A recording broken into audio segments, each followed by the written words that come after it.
वर्णिवेशरमणीय दर्शनं मन्दहासरुचिराननाम्बुजं पूजितं सुरनरोत्तमैर्मुदा धर्मनन्दनमहं विचिन्तये।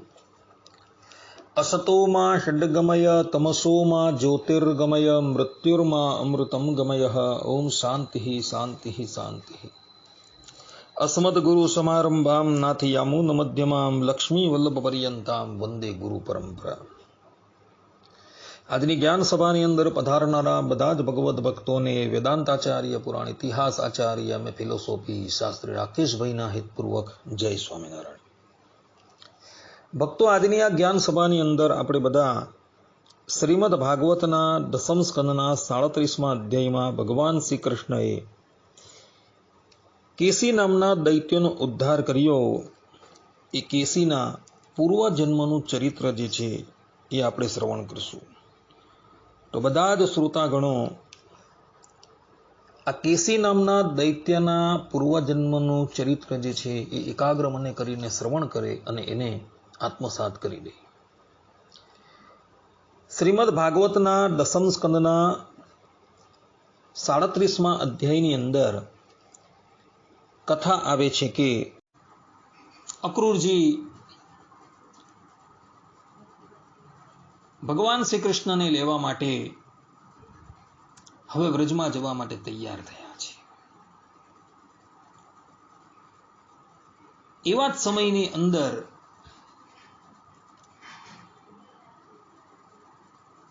કંસે જે કેસી નામના દૈત્યને શ્રી કૃષ્ણનો ઘાત કરવા માટે વ્રજમાં મોકલેલો હતો એ દૈત્ય જે છે એ વ્રજમાં આવી જાય છે। ભક્તો, આ કેસી નામનો દૈત્ય જે છે એ ઘોડાનું રૂપ ધારણ કરીને વ્રજમાં આવે છે। કેસી નામનો દૈત્ય એ એટલો બધો બળવાન હોય છે કે એ જ્યારે પોતાની ગરદન હલાવે ને તો એની કેસવાળીથી વાદળો અને દેવતાઓના વિમાનોની ભીડ જે છે ને એ અસ્તવ્યસ્ત થઈ જતી હતી। એટલો બધો એ બળવાન હતો કે અમૃત પાન કરીને અમર થયેલા દેવતાઓ જે છે એ પણ એનાથી ભયભીત રહેતા હતા।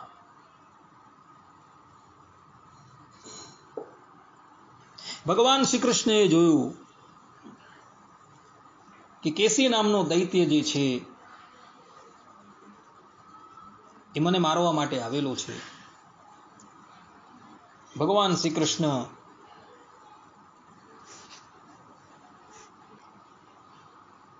એ કેસી નામના દૈત્યનો ઉદ્ધાર કરવા માટે એની સાથે યુદ્ધે ચડે છે।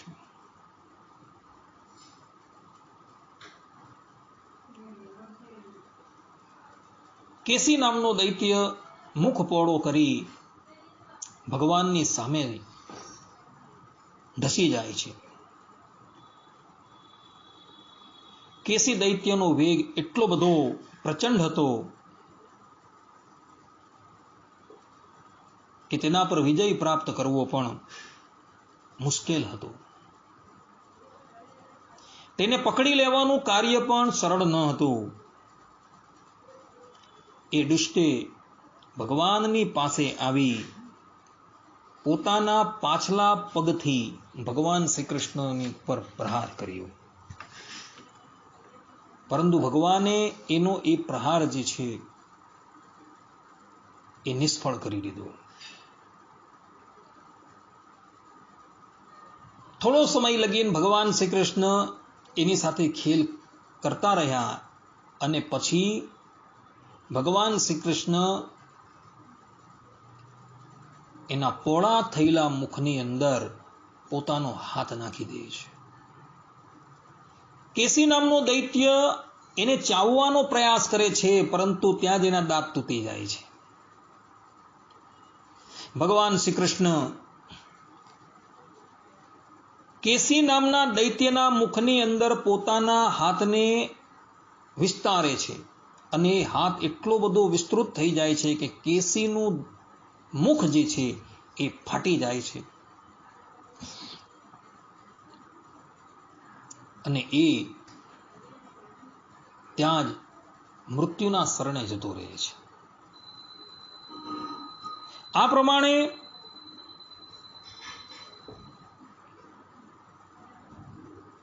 ભગવાન શ્રી કૃષ્ણએ કેસી નામના દૈત્યનો વધ કર્યો. જે કેસી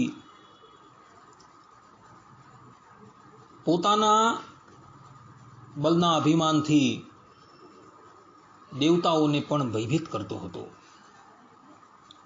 કેસી નામના દૈત્યનો ઉદ્ધાર કર્યો તે દિવસથી ભગવાન શ્રી કૃષ્ણનું એક નામ પડ્યું કેશવ.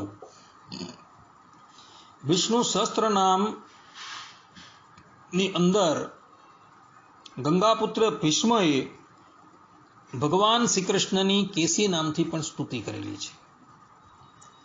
અને આદિ જગદગુરુ શંકરાચાર્યજી આ વિષ્ણુ સહસ્ત્ર નામની ટીકાની અંદર સ્પષ્ટ રૂપે લખે છે કે કેસી નામના દૈત્યનો વધ કરેલો હોવાથી, એનો ઉદ્ધાર કરેલો હોવાથી ભગવાન શ્રી કૃષ્ણનું એક નામ કેશવ પડેલું હતું. ભક્તો, ગર્ગ સંહિતાની અંદર જે મથુરા ખંડ આવેલો છે તેના દ્વિતીય અધ્યાયની અંદર આ કેસી નામના દૈત્યના પૂર્વજન્મની કથા આવેલી છે. કથા એવી છે કે આ કેસી નામનો દૈત્ય જે છે એ પૂર્વજન્મની અંદર ઇન્દ્રદેવનો અનુચર હતો, અર્થાત કે એમનો સેવક હતો. અને એ ઇન્દ્રદેવની ઉપર નિત્ય છત્ર જે છે એને ધારણ કરતો હતો. એક સમયે દેવરાજ ઇન્દ્રએ વૃત્તાસુરનો વધ કર્યો અને એના પ્રાયશ્ચિત નિમિત્તે એ અશ્વમેધ યજ્ઞનું અનુષ્ઠાન કરતા હતા. અશ્વમેધ યજ્ઞની અંદર જે ઘોડો હતો તેનો વર્ણ શ્વેત હતો અને એના કર્ણ જે છે એ શ્યામ વર્ણના હતા. અને આવો સુંદર ઘોડો જોઈને આ ઇન્દ્રનો જે અનુચર જેનું નામ હતું કુમુદ, એને આ ઘોડો લઈ લેવાની ઈચ્છા થઈ. એટલે એ એક દિવસ આ ઘોડો લઈને ત્યાંથી પલાયન થઈ જાય છે અને એ અતલ લોકની અંદર જતો રહે છે. દેવરાજ ઇન્દ્રને જ્યારે આ બાબતની ખબર પડે છે ત્યારે એઓ મરુદ્ગણોને આજ્ઞા કરે છે કે તમે કોઈ પણ ભોગે આ કુમુદ અને યજ્ઞનો ઘોડો જે છે એને લાવીને અહીં ઉપસ્થિત કરો. મરુદ્ગણો શોધતા શોધતા અતલ લોકની અંદર આવે છે અને અતલ લોકની અંદર એઓને આ કુમુદ નામનો સેવક જોવા મળે છે. તો એને બાંધીને ઘોડાની સાથે દેવરાજ ઇન્દ્રની પાસે ઉપસ્થિત કરવામાં આવે છે. એને જોઈને દેવરાજ ઇન્દ્ર અત્યંત ક્રોધાયમાન થઈ જાય છે અને એ આ કુમુદ નામના સેવકને શાપ આપતા કહે છે કે આ પ્રમાણે તે ઘોડાની ચોરી કરેલી છે, માટે તું રાક્ષસનું રૂપ ધારણ કર અને ઘોડાના રૂપની અંદર પણ તારી વૃત્તિ જે છે એ રાક્ષસની જ હશે. આ પ્રમાણે શાપ આપે છે. એટલે આ જે છે કુમુદ નામનો ઇન્દ્રનો સેવક, જે ઘણો તેજસ્વી હતો, રૂપવાન હતો અને બળવાન પણ હતો, તે ધરાતલની ઉપર પ્રગટ થાય છે અને એક વખત દિગ્વિજય કરતા થકા કંસ જે છે એને જીતી લે છે અને એને પોતાનો સેવક કરી દે છે. અને ત્યારબાદ કંસ જે છે એ શ્રી કૃષ્ણ ભગવાનને મારવા માટે આ કેસીને મોકલે છે એટલે ભગવાન શ્રી કૃષ્ણ એનો વધ કરી એને પોતાનું પરમ પદ આપે છે. અને આ પ્રમાણે કેસી નામના દૈત્યનો વધ કરવાથી ભગવાન શ્રી કૃષ્ણનું એક નામ જે છે એ કેશવ પડેલું હતું. વિષ્ણુ સહસ્ત્ર નામની અંદર ભગવાન શ્રી કૃષ્ણને કેશવ તરીકે પણ સંબોધેલા છે. અને આ કેશવ નામની વ્યાખ્યા કરતા આદિ જગતગુરુ શંકરાચાર્યજી સ્પષ્ટ રૂપે ભાષ્યની અંદર વિષ્ણુ સહસ્ત્ર નામના ભાષ્યમાં કહે છે કે કેસી નામના દૈત્યનો વધ કરવાથી ભગવાન શ્રી કૃષ્ણ કેશવ કહેવાયા. ભક્તો, આ કેસી નામના દૈત્યની અગાડી હું તમને કહી આવેલા બકાસુર નામના દૈત્યની અને પ્રલંબાસુર નામના દૈત્યની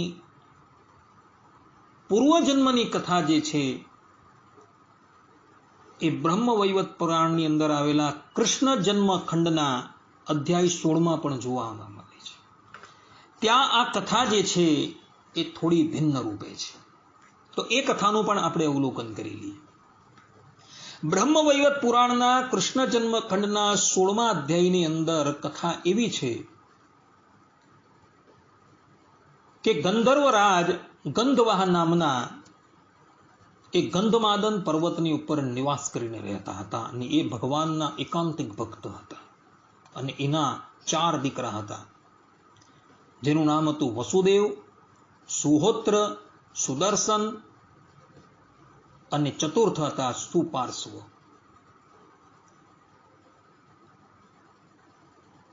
અને આ 4 જણા જે છે એ દુર્વાસાની પાસે વેદ વેદાંગનો અભ્યાસ કરતા હતા અને યોગની શિક્ષા લેતા હતા.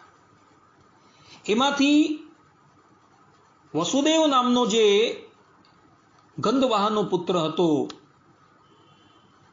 એ તો ભગવાનનું ધ્યાન કરતા થકા ભગવાનના ધામની અંદર જતો રહે છે.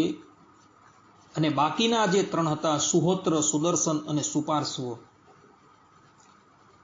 એવો પણ વિદ્યા અભ્યાસ પૂર્ણ કર્યા બાદ પોતાનું મન જે છે એ ભગવાન શ્રી હરિની આરાધનામાં લગાવે છે. એ લોકો એવો નિયમ કરેલો હતો કે નિત્ય આપણે ભગવાન શ્રી હરિની કમળથી પૂજા કરવી અને કમળથી પૂજા કર્યા બાદ જ આપણે જલપાન કરવું. એક સમયની વાત છે, કમળની શોધ કરતા થકા એ લોકો કૈલાસ પર્વતની પાસે આવેલા ચિત્ર સરોવરની પાસે આવે છે. ચિત્ર સરોવરની અંદર કમળો બહુ ખીલેલા હતા, એટલે આ 3 જણા કમળ લેવા માટે સરોવરમાં પ્રવેશ કરે છે. અને કમળ લઈને જેવા એ બહાર નીકળે છે તેવા જ ભગવાન શંકરના અનુચરો આ 3ને પકડી લે છે અને ભગવાન શંકરની પાસે ઉપસ્થિત કરી દે છે. ભગવાન શંકરે જોયું કે આના લલાટની અંદર તો ઉર્ધ્વપુંડ તિલક છે, કંઠની અંદર કંઠી છે, એટલે એ જાણી ગયા કે આ કોઈ વૈષ્ણવ છે. અને પોતાના અપરાધ બદલ ભગવાન શંકર જે છે, અર્થાત કે પોતાના અનુચરોએ કરેલો અપરાધ એ પોતાનો જ અપરાધ કહેવાય એમ જાણી ભગવાન શંકર એ 3 જણની ક્ષમા માગે છે. 3 જણા જુએ છે કે ભગવાન શંકર અમારી સન્મુખ ઉપસ્થિત છે.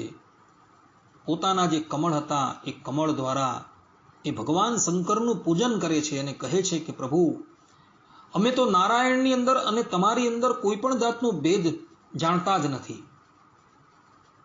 આજે અમને પ્રત્યક્ષ રૂપે તમારી પૂજા કરવાનો અવસર પ્રાપ્ત થયો. પરંતુ ભગવાન શંકરનું મુખ જે છે એ થોડું ઉદાસ હતું. આ 3 જણાએ એનું કારણ પૂછ્યું એટલે ભગવાન શંકર એને કહે છે કે વૈષ્ણવો, મારી ભાર્યા પાર્વતીજી અત્યારે ભગવાન શ્રીમન નારાયણની આરાધના કરી રહ્યા છે. અને અમે એવો નિયમ કરેલો છે કે આ ચિત્ર નામનું જે સરોવર છે એની અંદર થતા કમળો અમારી ભાર્યા પાર્વતીજીને બાદ કરતા અન્ય કોઈ પણ લેશે તો એ અસુર થઈ જશે. માટે તમને અસુરની યોની પ્રાપ્ત થવાની છે એટલે મારું મન જે છે થોડું ખિન્ન થઈ ગયું છે. તમે લોકો ભગવાન શ્રીમન નારાયણના ભક્ત છો, માટે તમારે અસુરની યોની તો પ્રાપ્ત કરવી જ પડશે, પરંતુ એ અસુરની યોનીની અંદર પણ ભગવાન શ્રીમન નારાયણ તમારો ઉદ્ધાર કરવા માટે આવશે. એમ કહીને ભગવાન શંકર જે છે એ ત્રણેય જણાને સમાધિ કરાવે છે અને સમાધિની અંદર એમને ગોલોકાધિપતિ ભગવાન શ્રી કૃષ્ણના દર્શન કરાવે છે. અને સમાધિમાંથી જ્યારે એ ત્રણ બહાર આવે છે ત્યારે ભગવાન શંકર કહે છે કે તમે સમાધિની અંદર જે ભગવાન શ્રી કૃષ્ણના દર્શન કર્યા તે જ ભગવાનની મૂર્તિનું તમે હંમેશા મનન કરતા રહેજો, અને એને લઈને તમે લોકો શીઘ્રાતિ શીઘ્ર આ આસુરી યોનિમાંથી મુક્ત થઈને પરમાત્માના ચરણારવિંદને પ્રાપ્ત કરશો. આ પ્રમાણે ભગવાન શંકરનો આશીર્વાદ થતા આ ત્રણેય જણો ત્યાંથી જાય છે અને પછી અસુરની યોનિને પ્રાપ્ત કરે છે. એમાં સુહોત્ર નામનો જે હતો એ બકાસુર નામનો દૈત્ય થાય છે. સુદર્શન નામનો જે હતો તે પ્રલંબાસુર થાય છે, અને જે આ સુપાર્શ્વ હતો એ કેસી નામનો દૈત્ય થાય છે. આ પ્રમાણેની કથા છે. ગર્ગ સંહિતાની અંદર બકાસુર નામના દૈત્યનું પૂર્વજીવનનું ચરિત્ર જોવા મળે છે. ત્યાં એ પૂર્વજન્મની અંદર જાજલી ઋષિના આશ્રમની અંદર આવેલા તળાવની માછલીઓ જે છે એ ખાતો હોય છે, એટલે માટે જાજલી મુનિ એને અસુર થઈ જવાનો શાપ આપે છે, એટલે માટે એ બકાસુર થયો હતો. પ્રલંબાસુરનું ચરિત્ર જે છે એ પણ ગર્ગ સંહિતાની અંદર માધુર્ય ખંડના 20મા અધ્યાયની અંદર જોવા મળે છે. ત્યાં પ્રલંબાસુર જે છે એ યક્ષરાજ કુબેરનો સેવક હતો, અને યક્ષરાજ કુબેર જે છે એ નિત્ય કમળોથી અને પુષ્પોથી ભગવાન શંકરની પૂજા કરતા હતા.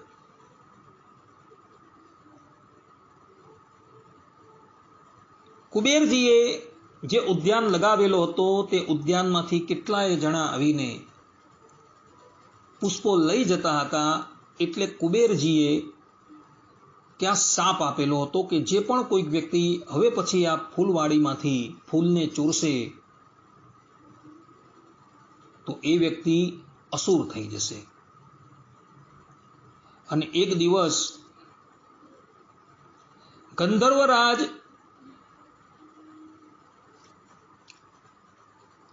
હુહુનો દીકરો વિજય જે છે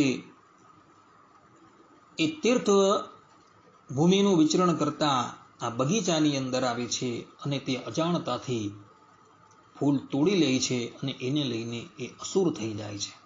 પરંતુ તે પછી કુબેરના અનુગ્રહથી ભગવાન શ્રી કૃષ્ણ જે છે, બ્રહ્મ વૈવત પુરાણ પ્રમાણે ભગવાન શ્રી કૃષ્ણ અને ગર્ગ સંહિતા પ્રમાણે બળદેવજી એ આ પ્રલંબાસુરનો ઉદ્ધાર કરે છે. કલ્પભેદે કરીને આ બધી જ કથાઓ સત્ય છે. કેસી નામનો દૈત્ય જે છે તેનું પૂર્વજન્મનું ચરિત્ર હું તમારી પાસે અગાડી ગર્ગ સંહિતા પ્રમાણે વર્ણવી ચૂકેલું છે, પરંતુ બ્રહ્મ વૈવત પુરાણની અંદર કૃષ્ણ જન્મ ખંડના 16મા અધ્યાયની અંદર એ ચરિત્ર કલ્પભેદે કરીને આ પ્રમાણે આવે છે કે એ લોકો જે છે પૂર્વજન્મની અંદર ગંધવાહના પુત્ર હતા, અને એક વખત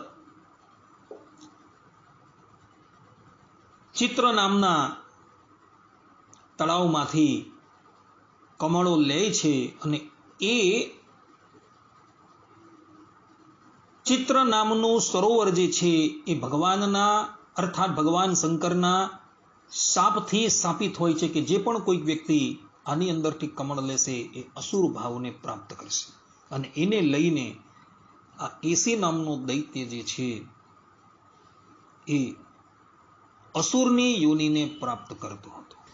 આ પ્રમાણે બકાસુર, પ્રલંબાસુર અને કેસી નામના દૈત્યના પૂર્વજન્મના ચરિત્ર જે છે એ ગર્ગ સંહિતામાં પણ જોવા મળે છે અને બ્રહ્મ વૈવત પુરાણના કૃષ્ણ જન્મખંડમાં પણ જોવા મળે, પરંતુ ત્યાં કથાઓ જે છે એ કલ્પભેદે કરીને ભિન્ન ભિન્ન જોવા મળે છે.